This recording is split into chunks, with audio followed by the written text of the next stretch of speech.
Saudara-saudaraku terkasih, masyarakat Surakarta yang berbahagia, selamat bertemu kembali. Hari ini saya masih akan berbicara tentang cinta, tentang hubungan sosial antara sesama manusia, antara manusia dan lingkungan alam. Dulu, sewaktu saya masih sangat muda, saya pernah keliling Jawa Tengah. Dan dimanapun saya berada, misalnya saya di desa Ngombol, Purworejo, saya mengajar di sana. Dan setiap kali saya datang, selalu ada sambutan yang sangat hangat dari seluruh masyarakat Ngombol. Tiba-tiba saja saya merasa punya saudara yang sangat banyak sekali. Kita berhubungan dan sangat akrab. Kita saling menyapa dengan senyum. Pada suatu saat saya bertanya karena saya punya kenalan yang namanya Pak Trijono. Mas, apa kenal dengan Pak Trijono? Oh, Pak Trijono yang yang melatih jaranan. Iya, betul. Oh, rumahnya di sana. Kira-kira di sini terus naik, nggak begitu jauh, lalu ke kiri, terus ke kanan. Saya coba untuk mencari kawan saya yang namanya Mas Trijono itu. Saya jalan kaki diantar oleh salah seorang dari desa itu. Ternyata yang namanya dekat itu sangat jauh sekali. Naiknya sangat jauh, belok kiri masih sangat jauh, naik lagi, baru saya ketemu yang namanya Pak Trijono. Ini sesuatu yang menurut saya agak aneh. Jadi kehidupan di desa itu meskipun rumahnya berjauhan, sangat jauh, mereka saling mengenal dengan akrab. Mereka merasa satu saudara. Ini yang luar biasa. Mereka saling mengasihi, mereka saling membantu, mereka saling tolong-menolong. Lalu kira-kira sebulan setelah itu saya ditugaskan ke Jakarta. Saya naik kereta api, saya turun di Gambir. Ratusan, mungkin ribuan orang ketemu dengan saya, tapi kami kesepian. Saya kesepian. Tidak ada satu orang pun yang menyapa, tidak ada satu orang pun yang tersenyum pada saya. Mereka sibuk dengan sendirinya, saling mengurusi dirinya sendiri. Ini sebuah perbedaan yang sangat jelas sekali antara kehidupan di kota metropolitan dan kehidupan di sebuah desa yang masih agak pelosok. Kira-kira 2 tahun sebelum pandemi, saya duduk dengan kawan-kawan di kantin Wisma Seni. Saya minum teh, ada 10 orang di situ. 15 menit saya duduk di situ, tidak ada satu orang pun yang berbicara. Tidak ada satu orang pun yang saling menyapa. Orang-orang itu sibuk dengan WhatsApp-nya sendiri, dengan laptopnya sendiri. Ini sesuatu yang aneh. Saya lalu tertawa dan mereka semua menoleh pada saya. Ini kita itu jagongan wedangan, silaturahim, atau kita itu sedang mengapa sebenarnya? Ini kehidupan yang sangat aneh bagi saya.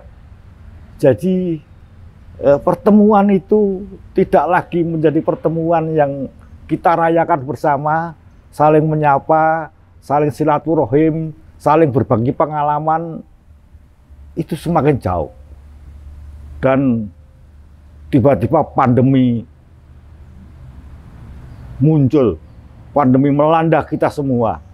Jarak itu semakin diperpanjang. Orang tidak boleh saling ketemu, kalau ketemu ya berjarak dan lain sebagainya. Sampai murid pun 1 tahun tidak kenal dengan kawan-kawannya. Jadi kehidupan kita semakin hari semakin berjarak di antara manusia dengan manusia, apalagi manusia dengan alam. Saya pernah juga belajar di sebuah wihara. Saya harus berjalan jaraknya kurang lebih 3 km.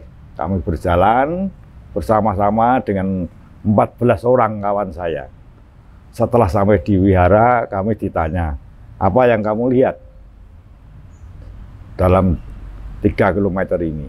Ternyata semua merasa tidak melihat apa-apa. Dan sang biksu itu ngelus dodo, merasa aneh.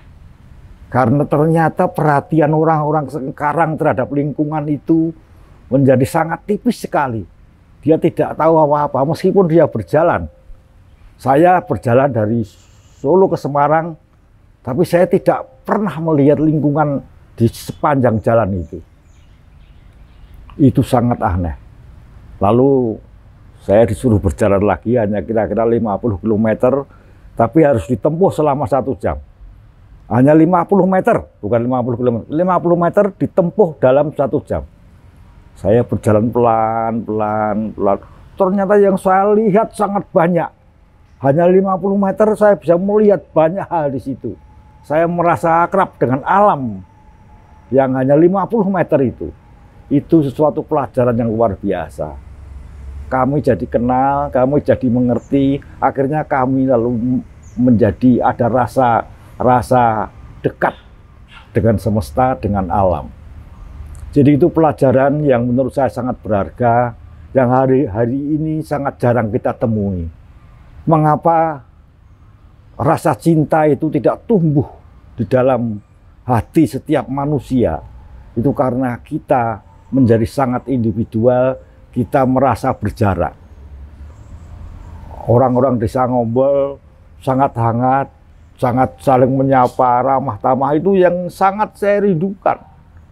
Tapi saya nggak tahu apakah kelak di kota kita yang tercinta yang namanya Surakarta ini juga akan berkembang ke arah itu, atau kita masih akan saling menyapa meskipun dengan tetangga yang sangat jauh, berbeda kelurahan, berbeda RT, apakah kita masih akan saling menyapa dan saling mengenal, saling tolong-menolong, saling memberi dan lain sebagainya.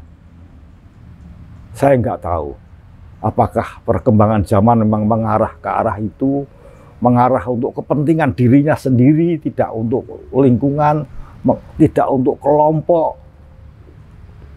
Wah, saya menjadi tidak mengerti.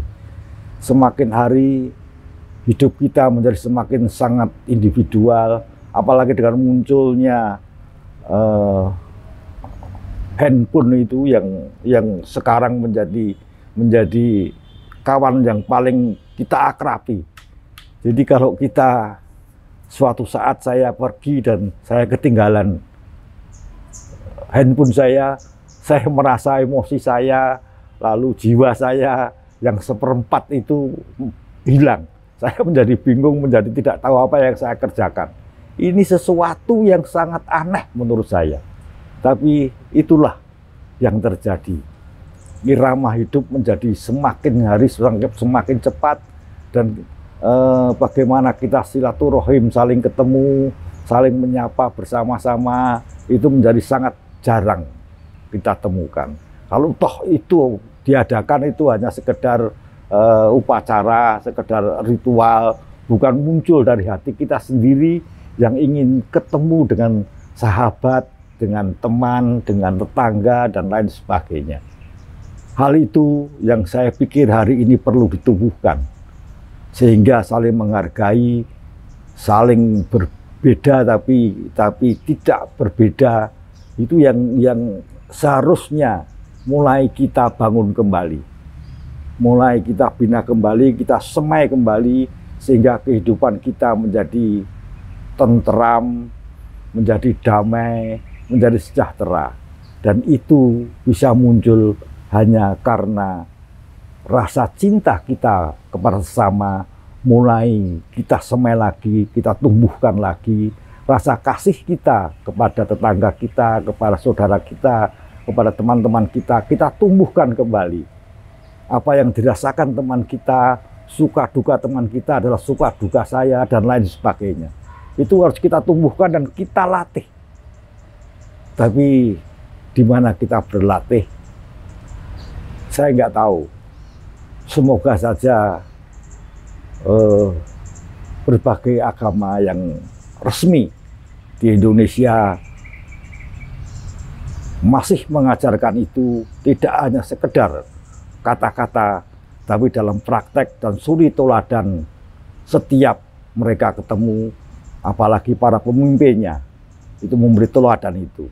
Bagaimana menghargai yang berbeda, bagaimana mencintai yang berbeda.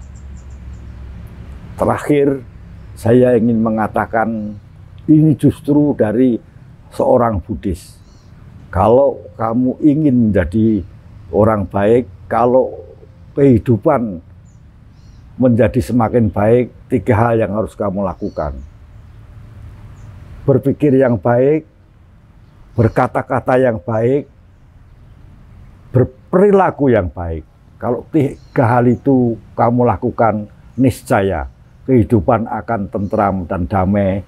Cinta akan muncul dengan sendirinya, karena hanya cinta yang bisa membangun kerukunan dan persatuan. Itu kata seorang Buddhis kepada saya, dan itu nandes. Kita harus mulai berpikir secara positif kepada siapapun juga.